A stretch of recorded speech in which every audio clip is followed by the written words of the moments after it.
This is the Planning and Zoning Commission meeting for the City of Lockport for Tuesday, October 11th. Please rise and join me for the Pledge of Allegiance.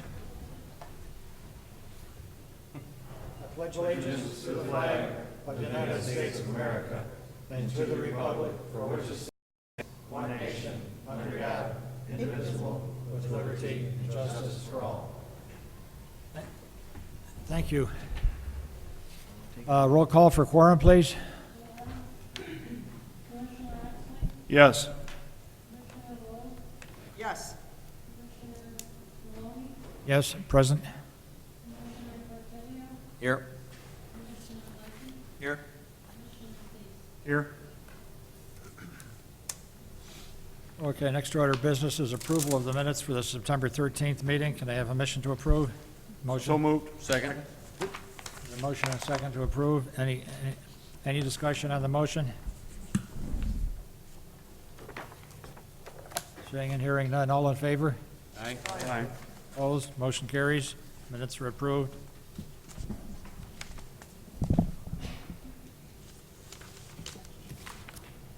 First case,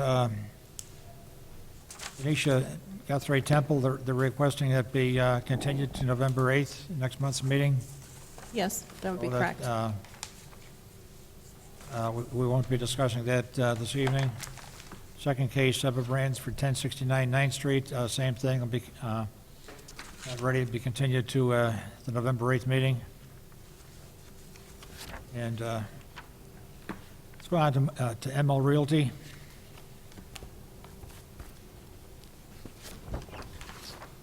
Yes, thank you. This evening, ML Realty, being represented by Tim Geisler, has submitted and is seeking approval of a final development plan for Building 3 and final subdivision plat for Unit 8, Lot 15 in the Heritage Crossing Corporate Center. I've identified the plans that are being considered this evening. The proposed site layout is in substantial conformance with the plans attached to the preliminary PUD. The final plan proposed shows a 371,994 square foot building on an 18.61 acre lot. Preliminary plans for Heritage Crossing Corporate Center were approved in 2008. Based on the approved PUD plan and the revised master plan, both of which are attached in your packet, at full build-out, this development will have 10 buildings totaling approximately 2.6 million square feet of building area. To date, 4 buildings have been constructed, 1 is under construction, and site work has started for the 6th building. I've identified a comparison of the plan from the original PUD to the proposed plan. There's been no change in the number of lots. The lot size is slightly reduced, and that's due to the fact that the detention areas, which are located south of this building, were taken out of the overall acreage and are on their own separate lot. The number of buildings is the same, 1, though this building proposed is slightly larger in size. There's been no change to the orientation of the building, and parking spaces are generally the same. There's been a slight decrease, and there's also been a slight decrease in the number of docks.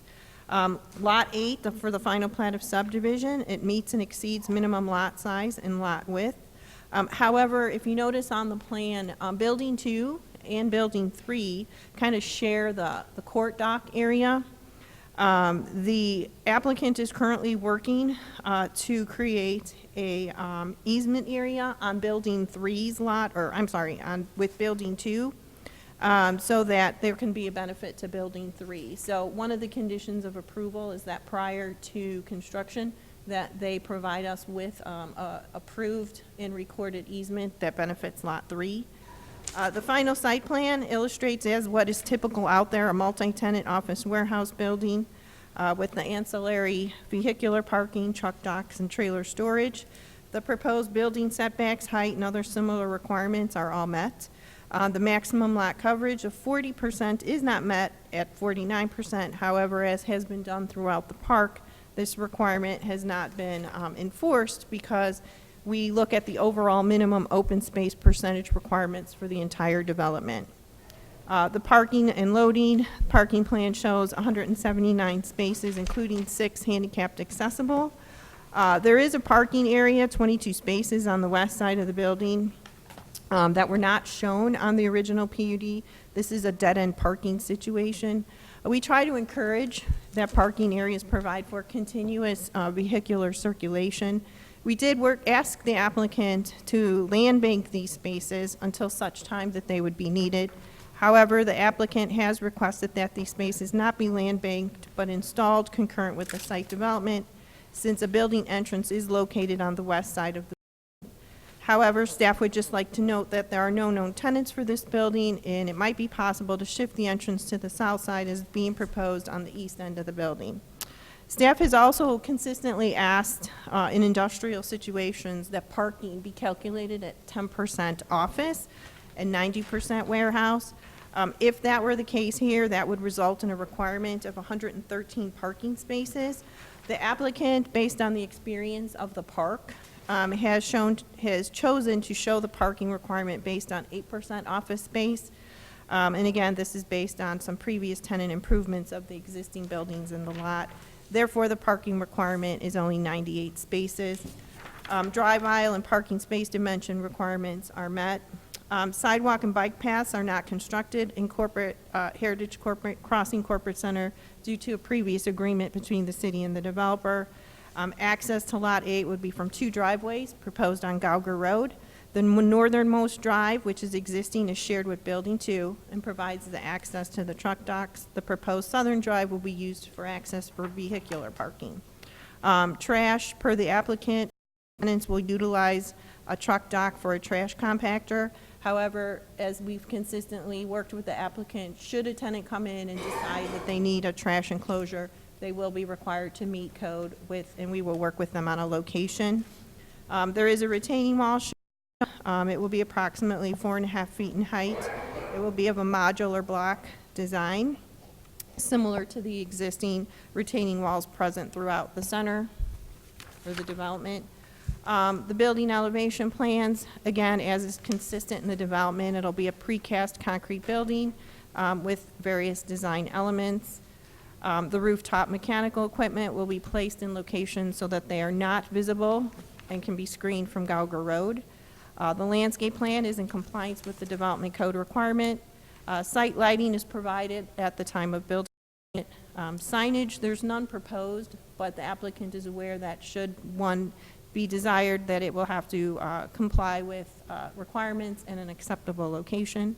The city's development engineering consultant has reviewed and approved the plans. Both Northwest Homer Fire Protection District and the building department have no comments at this time. Therefore, should the commission find favor with this project, we've identified an appropriate motion to propose.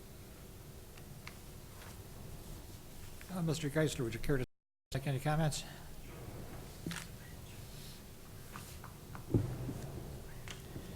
How you doing? Tim Geisler, ML Realty Partners, 1 Pierce Place, Itasca, Illinois. Pretty typical of the development. This is going to be the 5th building in the park, 4th building that we developed. Pretty similar to the other right now, so just any questions? Thank you. Mr. Oxley, any questions? I have no questions. Mrs. Wald? I have no questions. Mr. Portillo? I wanted a quick clarification for the building number and unit number, because it's differing on the packet that we received. You have a 181,000 square foot building on the plans I have for this, and you say in your staff report it's supposed to be 371,994. So the unit number is wrong either in the staff report or on the exhibits that we got. That may be from the previous building. I noticed that on the front page, Oh, where it says 371, but if you go to the second page, I think So the front page in the staff report is incorrect then? Okay. So it's actually lot 3 then, right? The old, It's not Lot 3. This is where it gets real confusing, because the which lot number is it on this? on that one is 3, correct? Yeah, it's 3, correct. Okay. I was just a little confused by that. I'm sorry. The only issue that I was gonna bring up is, how is the total max lot coverage right now? We're well below. Well below it still? Yeah. I haven't been keeping track. Yeah, Okay. we're well below. That's the only issue I have. I agree with staff's And there was one thing that wasn't in the recommendation, something about the lighting.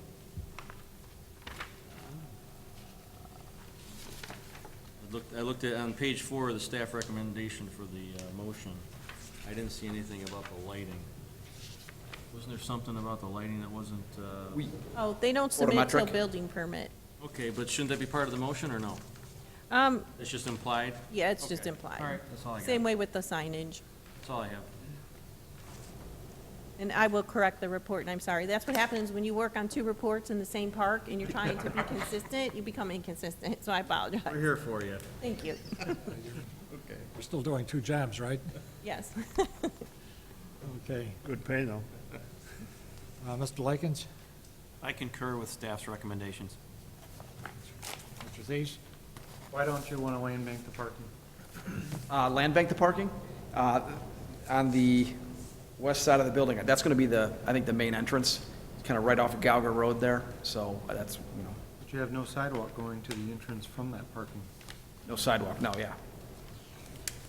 So if somebody parks there, they have to walk all the way down the parking lot to get to the front entrance. I mean, there's a sidewalk on the landscape plan coming right off of the, Right, but if I'm of that corner. parked in any one of those spaces, you think nobody's gonna walk down the parking lot when they're 30 feet from the entrance. We could potentially add a parking lot. My point would be, is you're already way over what you've Overparked. calculated as your requirement, what staff has calculated as the requirement with the higher percentage. So I guess I just don't understand why you need it. Yeah, I don't know, we'd like to, I mean, that's right in the front of the entrance there. That's, you know, I'd rather do that than have the parking on the side of the building. I just think, to me, if you're gonna have visitors there, you want them parking right in front of the building versus on the side of the building. I mean, we could easily add a sidewalk there, too. That might help. What? That would help. Okay. Get it. Bring a sidewalk out there. Any other comments?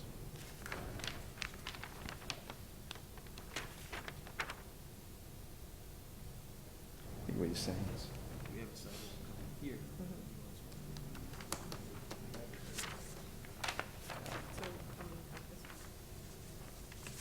I have no problem adding that, that's, yeah. Yeah, behind the curb, full length behind the curb. Is that okay? Sidewalk along the length of the spaces? Do a length, yeah.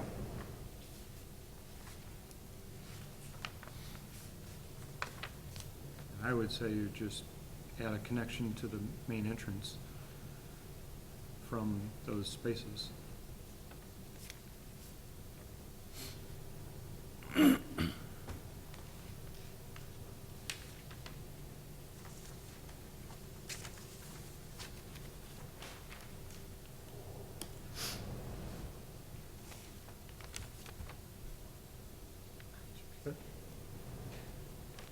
Okay, so I've looked this over considerably, and I have no issue with anything that's being presented here. I concur with staff's recommendation for approval.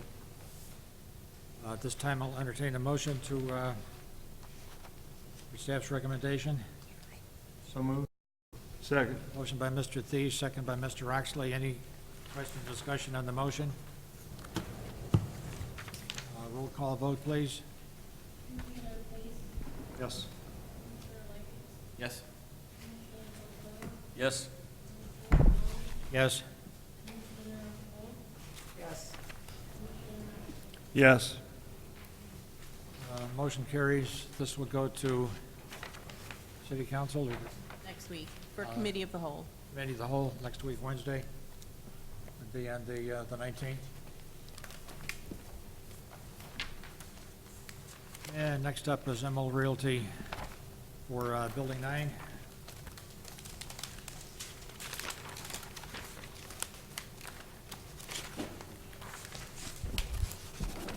Yes, thank you. Again, ML Realty is seeking approval of a final development plan for Building 9, which will total 294,120 square feet in area, and final subdivision plat for Unit 9, lots 16 and 17. I've identified again how this complies or is consistent with the approved PUD. The number of lots, originally, on the original plan, it was one lot for the building, including the detention. This time, the applicant is proposing one lot for the building, one lot for the stormwater management, and then also listed on the plat, you'll find a parcel that's going to be transferred to the city for future well site, and this is per the development agreement. We've been working with the applicant, and they will be providing a grant of easement. One of the conditions of approval is that prior to construction, again, that grant of easement is in place. The lot size is pretty consistent, except that now it's 2 lots comprising the total. There's been no change to the orientation of the building, and the truck docks have decreased slightly from the approved plan. The final site plan, again, as is consistent in the development, shows a multi-tenant office warehouse building with the vehicle parking, truck docks, and trailer storage. The maximum lot coverage on this one is meeting the requirement of 40%. The plan shows a total of 311 parking spaces, including 8 handicap accessible. They'll be located on the north, east, and west sides of the building. Again, as previously discussed, we've asked that the parking be calculated at 10% office, which would then result in a requirement of 187 spaces. In this particular case, the applicant has chosen to show parking requirement based on a 3% office, and again, using other types of buildings in the park as comparison, which would then only require 98 spaces. Examples that the applicant noted with respect to percentage of office being dedicated for parking. On Building 7, that has 4,800 square feet of office area out of the 363,000 square foot overall building, which equates to about 1.3% office area.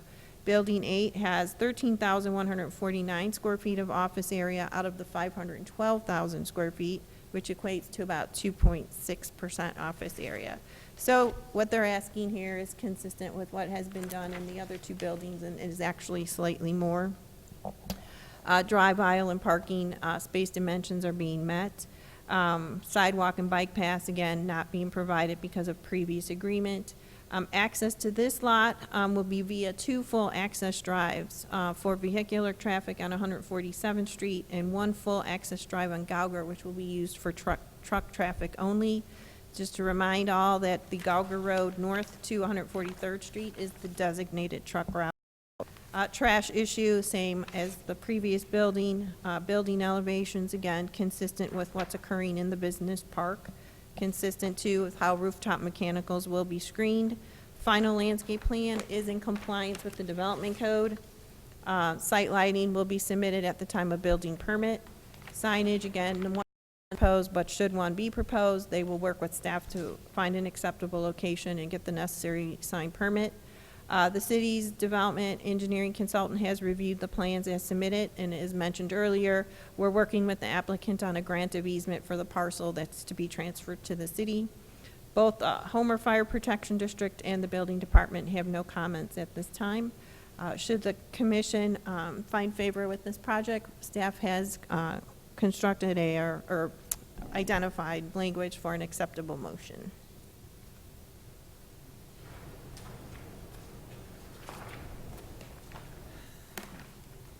Here for questions, if comments, anything. Okay, thank you. Mr. Oxley, any I concerns? have none. You're happy with it? Mrs. Wold? Do you have any idea how much longer it'll be before you have it fully developed? Fully developed? It's going quick. I mean, all the buildings that are up right now are 100% occupied. Don't know. It's all based on leasing, but, right now it's a good market, so. Demand is definitely there. Yes. Yeah. Mr. Profilio? One question. If a building does end up being more than 3% office, what triggers an increase in the parking? Is there something that happens after the tenants come in and there's more than 3%? How does that work? It's just, I mean, it depends on the use. I mean, if it's a- Critical, is it, do you need all those spaces usually, or?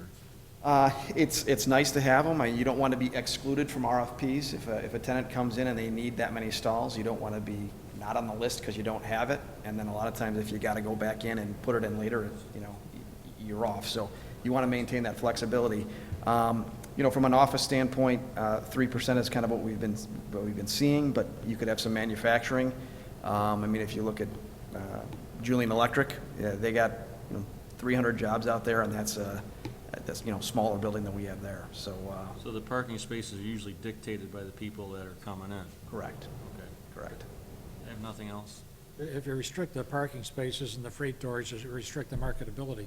Shooting yourself in the Correct, foot. exactly. I mean, it's like building You a wanna just- subdivision with all one-bedroom Exactly. houses. It's not much of a market. Maintain flexibility. Yes, so. Mr. Likens? I have no comments. I concur with staff's recommendation. Mr. Thies? One question I had from the engineer standpoint is along 147th Street, looks like is that a retention area along there? All the grading points to a basin. On their side. Yeah. What's existing now was a temporary basin, because Mhm.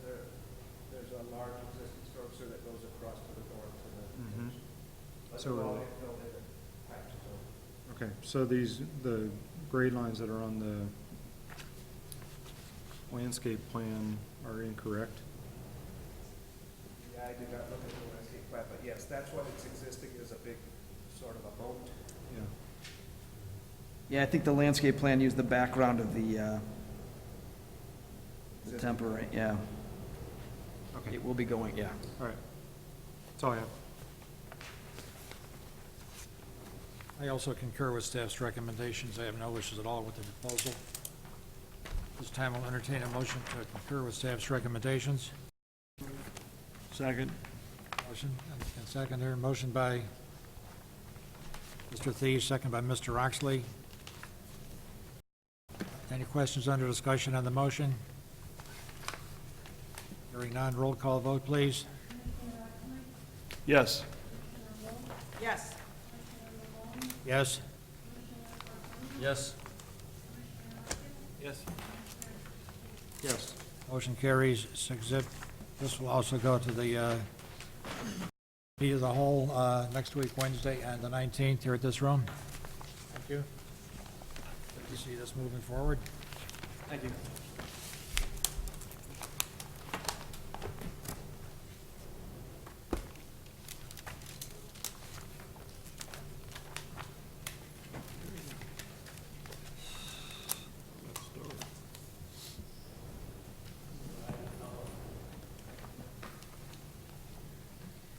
Okay, the Okay, next, oh, sorry. The remaining item in the agenda is 7 properties for the development at 730 South State Street. Public hearing for this agenda item is now open. Thank you. The applicant, Siva Brands, that's represented by Amish Patel, is seeking approval of a special use permit for a drive-through and final development plans for a redevelopment project consisting of a building totaling 4,395 square feet. It's a multi-tenant commercial building with a drive-through for a proposed Dunkin' Donuts, ancillary parking, and outdoor seating. The property is located at the northeast corner of 8th and State Streets in the city of Lockport's historic district boundary. The property was previously home to Pete's Hot Dogs and a family rental dwelling unit. The parcel size is .67 acres. The property is zoned C4 downtown commercial. And the comprehensive plan for this property falls under the 2009 Downtown Master, which identifies this property for historic mixed use. What I'd also like to point out is, per the Historic Preservation Plan, this property is located in what's referred to as the northernmost edge of the historic district and what the plan identifies as a secondary zone. The secondary zone is described as the periphery of the overall historic district, and it essentially serves as a buffer for the more intact historic character, which is located in what is referred to as the primary zone. The secondary zone provides some measure of control over future development directly adjacent to the primary zone because development in this area could have a negative impact on the character of the primary zone. The drive-through facility is a allowable special use per our zoning ordinance. The standards associated with the special use have been listed and identified. The first one is that the proposed building or use at this particular location is necessary or desirable to provide a service or facility which is in the interest of the public and will contribute to the general welfare of the neighborhood or community. The proposed drive-through facility is an integral part of the Dunkin' Donuts business, and it will provide customers with convenience.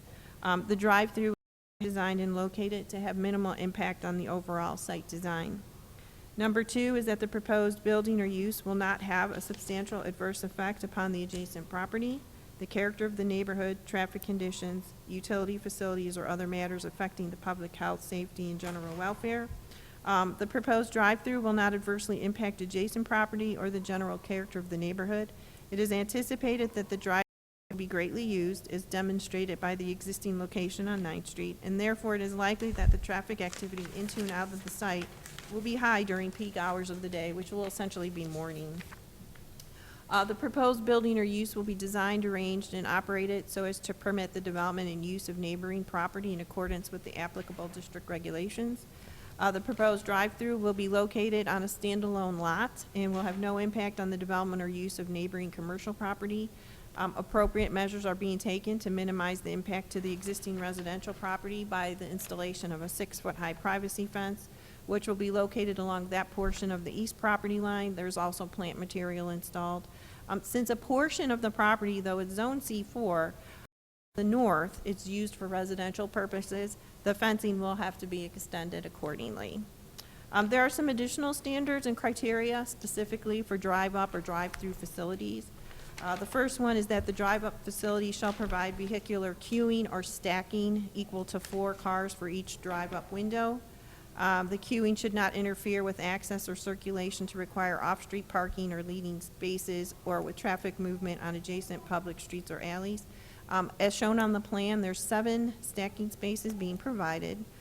To minimize the impact should the drive-through traffic extend beyond the number that's shown, staff has requested that the 7 standard parking spaces, which are located along the east property line, be designated as employee only.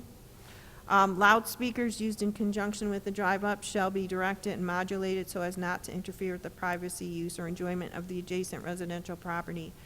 The menu board is located along the east property line. It has a western-facing orientation. It is next to an existing 6-foot-high solid fence installed by the library. And there are substantial plantings being provided both to the north and south of the menu board.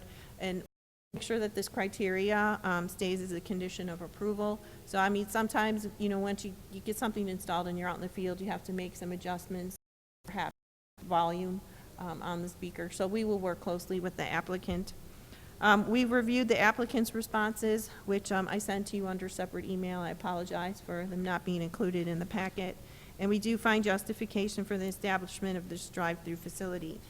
As I noted initially, the building's approximately 4,400 square feet. It's designed to accommodate 3 tenants. Dunkin' Donuts is the only known tenant at this time and will occupy 1,935 square feet. Also shown on the plan is outdoor sidewalk seating for all tenants, but they're located on the private sidewalk, not on the public sidewalk. Details of the seating are shown on the plans.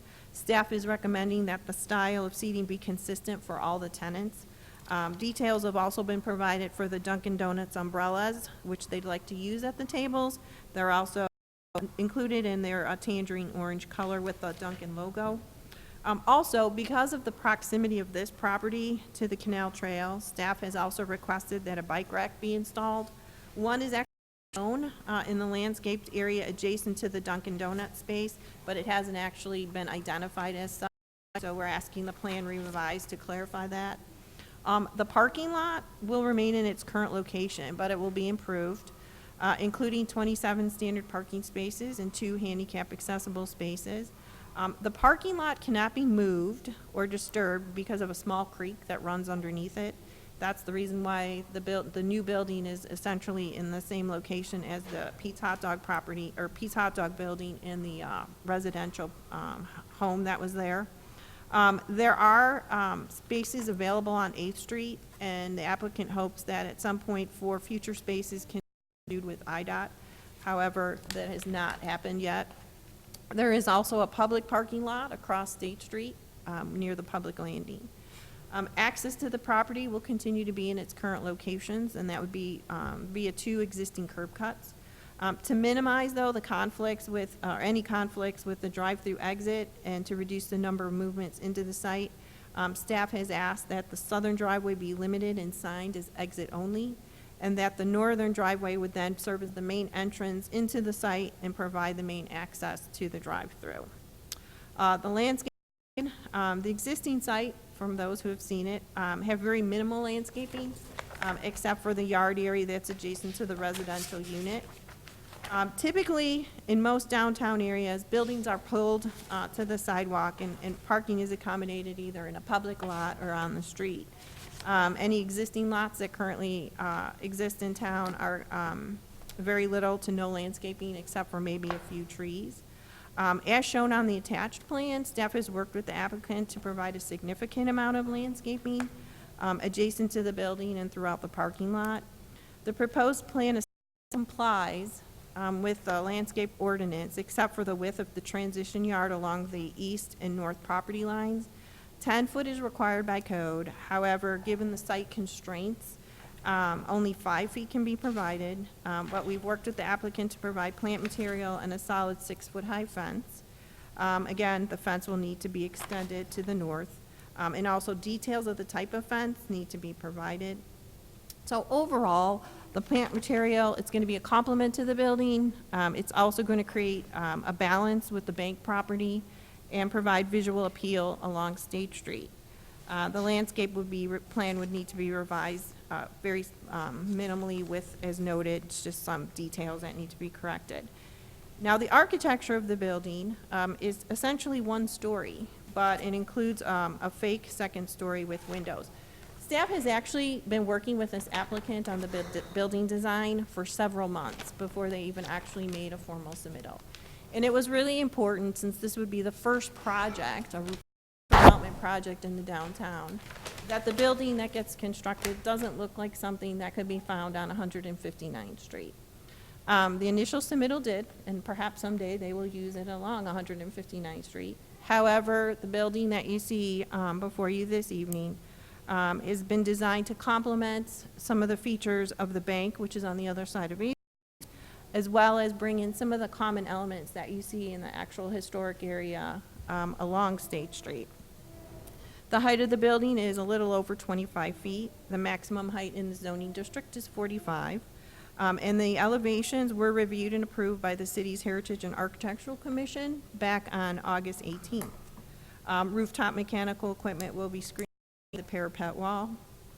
The trash enclosure is located on the east side of the building and will be constructed with brick to match the building.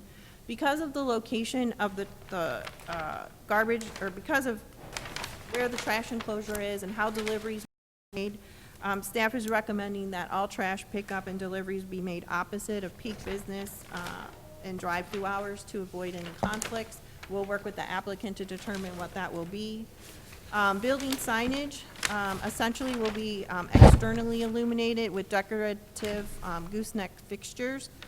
3 signs are anticipated facing State Street, and since the southernmost tenant space will have a smaller sign on State Street, they also will be allowed a similar size sign facing onto 8th Street. Now, the signage, similar to the building architecture, will have to go to the Heritage and Architecture Commission. At the time that they presented the elevations, they were still working out some of the details with respect to the building signage. And then we do now have to take a harder look at some of the directional signage that's being proposed.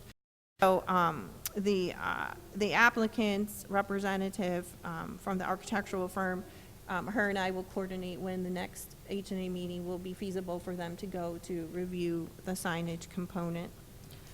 Overall site lighting, again, building will be gooseneck lighting, and then there'll be complementary parking lot lighting. Essentially, it appears that they will be using fixtures that we similarly on State Street. There'll be the decorative 4-screen poles and bases with acorn-style fixtures. There'll be 6 of them. We need to work with them, however, because there is some spillover of lighting onto neighboring properties. They need to reduce down the light levels. It's 0 next to the residential. And then we need to work with them because there's some landscaping, some trees that are being right next to the lights, which will or could impede overall light levels. So they'll be working to adjust those.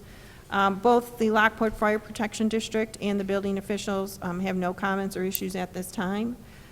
Steve, our engineering consultant, has reviewed the plans, and there's 4 minor comments that need to be addressed. And then I just want to point out, if you look at the existing condition sheet, it references an on-site exception. And what we've determined that this is it's a temporary construction easement that was conveyed to IDOT back in December of 2011. It has a 5-year life expectancy, and therefore it's due to expire this December. We really can't determine why it was granted or given, but it's there. So, but it will be going away. When they ripped up the tunnel. They did the tunnel. Oh. State Street there. Okay. All right, thank you. So with that being said, staff has, if the commission finds favor with this project, as we've done before, we are recommending a recommendation for you to consider. Thank you. And the applicant's representative is present here this evening. Do you have any comments at this time, sir? No. I got it covered. Thank you.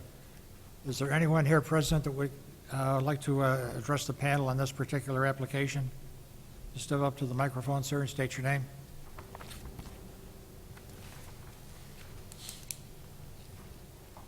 Yes, my name is Jerry Bordelon. I'm part of Borridge Enterprises. We own the Auburn Building and travel agency next door.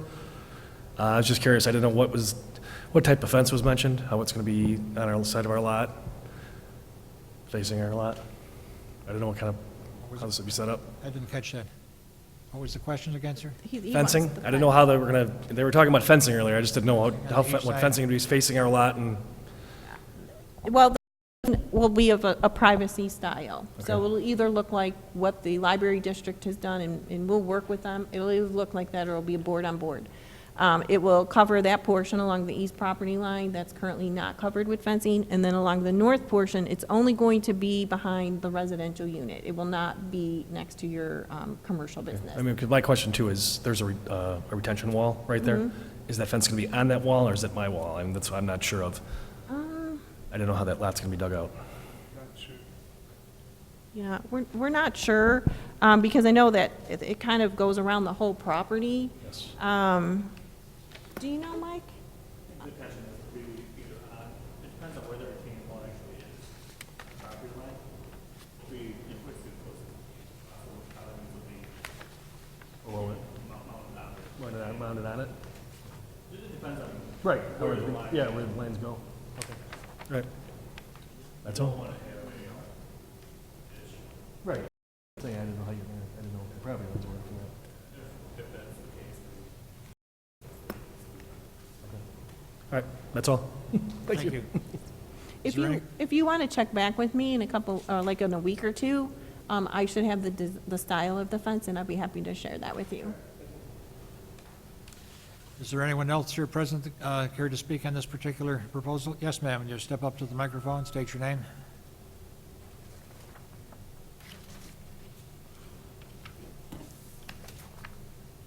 Hi, my name is Carla Nowling. I live across the street from where this is being proposed to be built. My concerns are what about the traffic it's going to bring to the area and all that. I mean, State Street already, I could barely get out of my driveway. Now you're going to add a building like this with all this kind of, like donuts, other businesses. I mean, it's just going to bring a lot of congestion, a lot more congestion to that area, especially during traffic, midday traffic and all that. Also, I'm concerned about the library with the kids going. I mean, that's a very congested area with children coming all the time. What about safety concerns with traffic coming in and out of that corner? And then also just how it's going to affect the properties around it. Just, has any of that been brought up, You live concerned? on the west side of State Street? I'm sorry, what? Where do you live? the other side of State Street? Yeah, I live right across the street, basically kitty corner from it. I live in the big stone house with the two big pine trees in front of it. Okay, well, It concerns me just the fact that, I mean, I don't know, I know I'm sure of you, all of you have been on State Street during traffic hours, and it's a madhouse. I can't even get out of my driveway sometimes. I'm gonna be bringing in these businesses that can have even more congestion, more traffic. And right next to a library that's got kids coming in and out all day long, and I just wanted to know what kind of precautions are gonna be put in place for families coming and going through the library, people that live around the area. I can tell you when, your concerns are valid. When State Street gets completely redone in the next couple of years, there will be a crosswalk across State Street on the north side of 8th with a push button for flashing lights for pedestrians. Yes. So that improvement is already in the works. That's separate from this, but that should make it easier for people to just walk across the street there. Well, I don't mean to interrupt you, but have you seen the Dunkin' Donuts on this corner when they have, Well, that's in the where they're morning, building a new it's like one. around the block? Right. I mean, so much traffic, you can't even get into that Dunkin' Donuts sometimes. So that's what I'm afraid of. I mean, the sheer amount of what it's gonna bring. Pete's Hot Dogs did a pretty good business all the years they were there, and they had some traffic. They're more of a lunch business. This is more of a morning-type business. Is it gonna be more than Pete's had? Maybe, maybe not. The thing is, the city sees this as a huge improvement over what's there right now. The existing property is kind of an eyesore comparison. Well, we always talk about historical Lockport. When they build this building, are they gonna try to make it look historical, or just some new building and take away historical As you Lockport? say, the building is going to be, the design is not going to be a standard Dunkin' Donuts. It's going to be specifically tailored to complement the downtown historic district. He's gonna show you some elevations. Okay, of you what it get looks that. like. You know, we're always talking about historical Lockport. We take down all the homes that have been here for over 100+ years, put in a parking lot. What's gonna be left of Lockport? Not much. Another Joliet, another. You can take a look there at what this is going to look like. It doesn't look historical at all. Just like another building on some block. Okay, as I pointed out in my original report, because this is in the historic district, it did have to go before our Heritage and Architectural Commission, which is charged with the responsibility to review all facade improvements, and in this case, redevelopment proposals with new architecture, signage throughout the downtown area.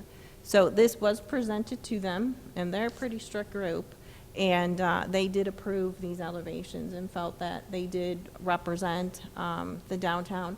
Perhaps, Mike, could you show some actual, I mean, sometimes the elevation plans kind of don't give the same kind of feel that those images that you have of this similar type building you've built. Absolutely. Can I just put this thumb Yeah, drive just in put here? it in there. Okay. What I'm going to show you is, this is a project that we did before I joined my firm. This is in Cincinnati. The design is, but the materials, the palette is the same. So there's an ephes band, additional Dunkin' signage, brick, and there's a base course, knee wall of brick. I brought up the material board here as well, so you can see the materials up close. So the ephes will be kind of a stone, nicely textured material. Awning, this is the stone that we're proposing, very similar to the existing stone on the existing State Well, Street. like I said, I mean, right next door, you're gonna have a Victorian home. Across the street, my house is a Victorian home. You're gonna have something new age smack dab into it. What's gonna make us any different than any other town that's wanting to keep their historical Lockport sense to it? I don't think we can hear you. You need to step up. to the Sorry. microphone.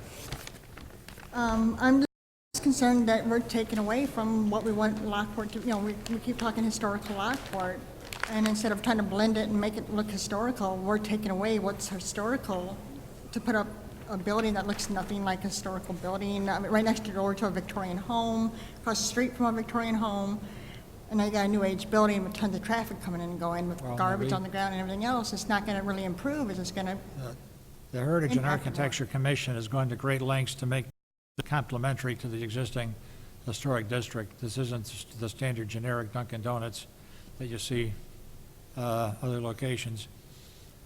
So we appreciate your comments, and we're, well, once that starts turning up State Street next year, the traffic's gonna get a lot worse before it gets Yeah. better. Well, I'm just concerned what kind of Hopefully traffic it's- it's going to bring all together. When it gets all done, I think we're gonna be very much pleased with the improved traffic flow. Okay, thank you. Thank you. Is there anyone else here that cares to address the panel on this particular proposal?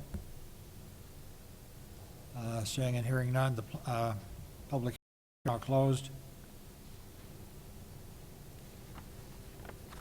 Mr. Oxley, any questions or concerns? Everything's been addressed. It's a very nice looking building, compliments, and I fully support this.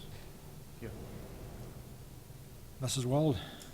I think the building will look very nice. The picture here really gives you a better visualization of what the building will look like or possibly look like. Thank you. I was a little hesitant to show this because I think the building that we're proposing will actually look a lot better. I think the proportions are much better than this, but. Shows the color scheme out. Right, yes. And I should add that the owner has gone to substantial expense. This is far more expensive than the Dunkin' building. So I think that shows that he cares greatly for the community. Yeah, it's apparent that he's put in additional time and effort and expense in making it complementary to the area. Mr. Profilio? I have a safety concern. For people that park on the east side or the north side of the lot that have to walk to the building, there are gonna be 2 more tenants potentially in the future. How do they access to the building? They have to weave through the lot to get to the public walk, so they don't get hit by cars coming in and out? A suggestion that I was thinking of, Lance might be better at this stuff than me or Mr. Likens, but how about a walkway down the center where the curb is at, down the spine of the lot, to access the crosswalk instead of having to zigzag through the lot to get to the public walk? So the people that are walking from the east parking lot stalls are not going to have to cross through 2 or 3 traffic movements to get to the public walk along the State Street. Because there's going to be people coming in and out of there for the drive-through that they got to cross 2 or 3 times to get to the public walk. I've seen similar setups to this with a rectangular format with the building on the end, and I've seen walkways down the center. So where the sodded lawn is going to be at, you got like a teardrop shape to it. I would suggest maybe thinking of putting a walkway in there so that people don't have to walk all the way west to get to the public walk. And I think it's a little bit more dangerous too, that they got to walk out that way, past the driveways to get there. You know what I'm talking about? Yes, I think I'm looking at. I'll speak into the microphone. I understand your concern, and the last thing we want to do is cause a safety issue. And I guess we can certainly do it, but we would lose a lot of parking spaces. We're at the minimum right now. I don't know if you would lose it. You'd have a 5-foot way. How wide is the island there? It's 2 feet, like a 3 feet foot. maybe? I think it's a foot, I believe. So you can cheat those stalls on the west side closer to the public walk in order to get those extra few feet. I was gonna say, Steve, do we allow for a reduction in the drive aisle of a parking lot? Could we take it down to 22 or 20 and then reduce the throat of the drive-through entrance down a little bit to be able to fit that? I agree with you, Brent, that having a walk or something for anybody that's parking on the north or east side of the property would be beneficial to bring them closer to the building without having to walk completely down all the drive aisle where everybody's coming through the drive-through, everybody's coming onto the property, everybody's exiting the property, all trying to go to the front door, and the only way to get there safely right now is to migrate your way to the public sidewalk. Okay. So if we could reduce that drive aisle for that eastern bay of parking to 20 or 22 feet, and reduce just the throat, the entrance section of the drive-through lane down to 16, you'd have an additional 8 feet to be able to work with. So Lance, you're saying reduce the cleaning spot from 20 foot to 16, and then between the island and that, put a sidewalk along there? On the Yeah. center? Yeah, down the side, yeah. Yeah, down the middle of that island, because then you'd have 4 feet from reducing it to And 16, run that walk all the way around.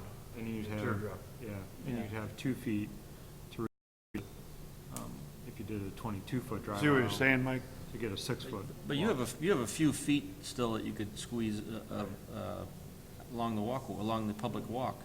That's not a parking area, that's a drive-through, they drive it. That's dangerous, man. They gotta walk all the way. Our driveway's 10 foot. Just go out to the sidewalk. It's minimum 10 foot. You gotta walk across, you gotta walk across 2 driveways, So does dude. everybody else going back and forth. I'm gonna slap you. Come on now. You got an old lady that's gonna park there, you're gonna force her to walk all the way around here across 2 driveways? No. Excuse me? What if they just provided on the north side of the property, what if they just provided another sidewalk connection to the public sidewalk? And then people would can funnel down to the public sidewalk and walk over to the building. Well, the issue is they gotta walk across 2 driveways. When you're in the center of the lot, you don't walk across any driveways. The east parking lot is an employee parking lot. Right, but it's the Either way, if drive-through. you're walking It's along the public drive-through walk, lane. you're crossing 2 driveways. I We're don't think trying to for- avoid that. We're trying to keep them in the Yeah. middle of the lot. For this use, the drive-through is the most critical traffic component of the whole thing. There's a lot of people So going there's in gonna and be out a- of there. Probably 90% of the businesses drive-through. Right. Yeah. So that's It's where all the constantly- traffic's All the coming. time. I think only I think you're right, but I think maybe what we're not thinking about is the time of day that the drive-through is going to be very busy, 7 a.m. to 9 a.m. There's not going to be a lot of pedestrians at that time.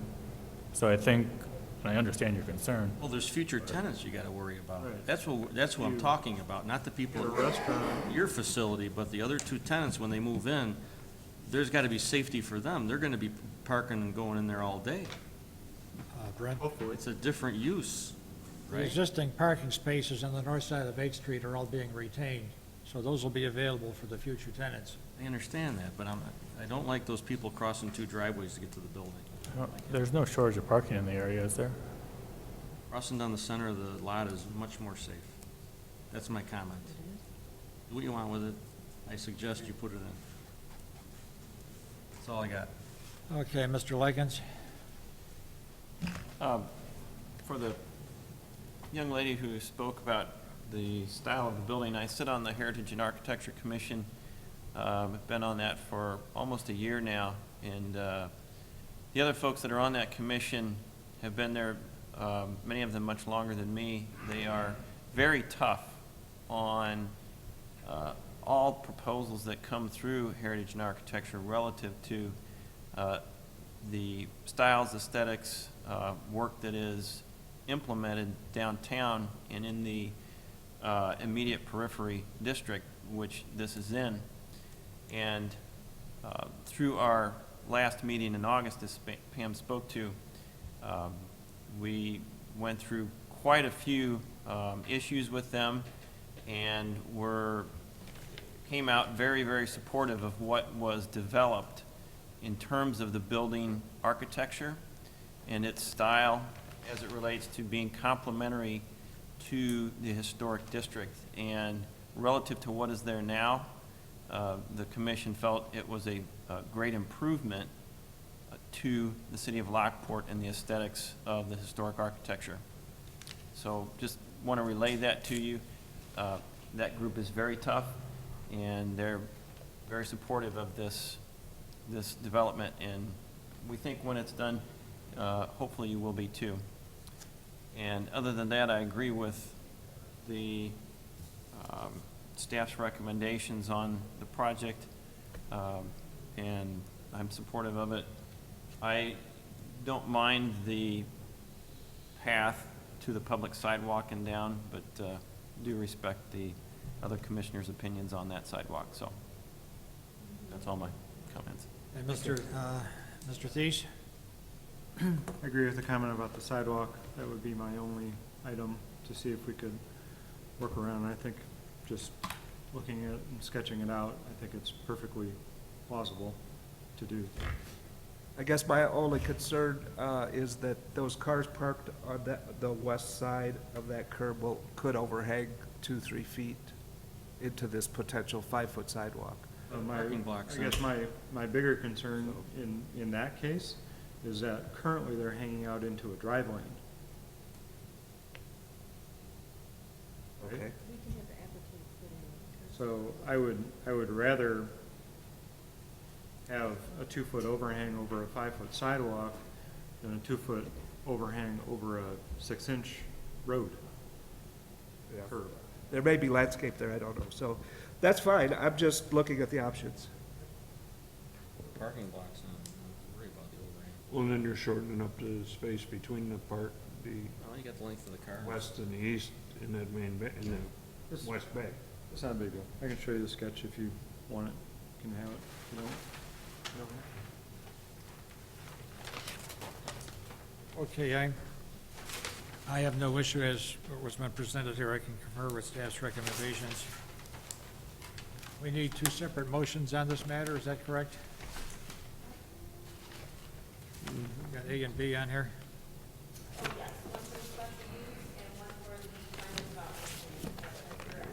At this time, I'll entertain the motion to approve the special use permit for the drive-up. Motion A on your list. So moved. Second. Motion by Mr. Oxley, second by Mr. Portfolio. Any questions or concerns on the special use permit? Call vote, please, on motion A. Yes. Yes. Yes. Yes. Yes. Yes. Motion carries 6-0. This will go to the committee of the whole November 2nd. 18th. Yeah. Yes. Motion B is the motion to approve the final development plan for proposed redevelopment, the following conditions listed, numbered 1 through 5. So moved. A motion by Mr. Thies, Second. by Mr. Oxley. Discussion on the motion. Will the motion include them looking at a sidewalk down the middle for safety? Consider it. Yes. Okay, it's part of the motion? Okay. They will consider making the sidewalk adjustments. Certainly. Did they, who will lead that? Engineering and planning will decide on that? Yes. Okay, just want clarification.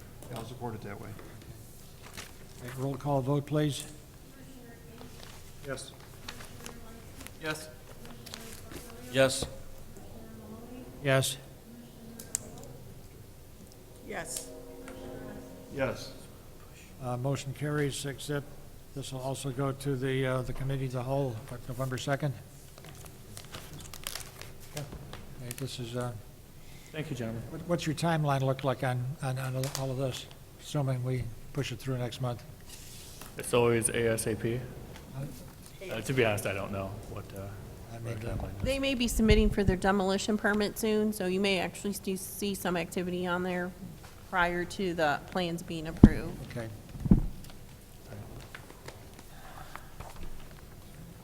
Okay.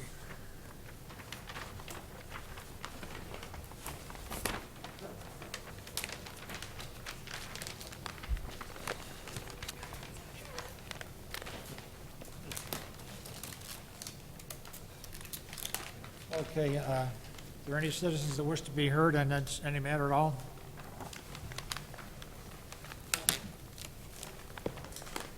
Okay, our next meeting will be Tuesday, November 8th, which is also the general election day. We're going to be here. I have a motion to adjourn.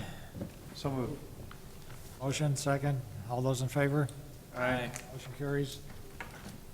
We'll be here for election day.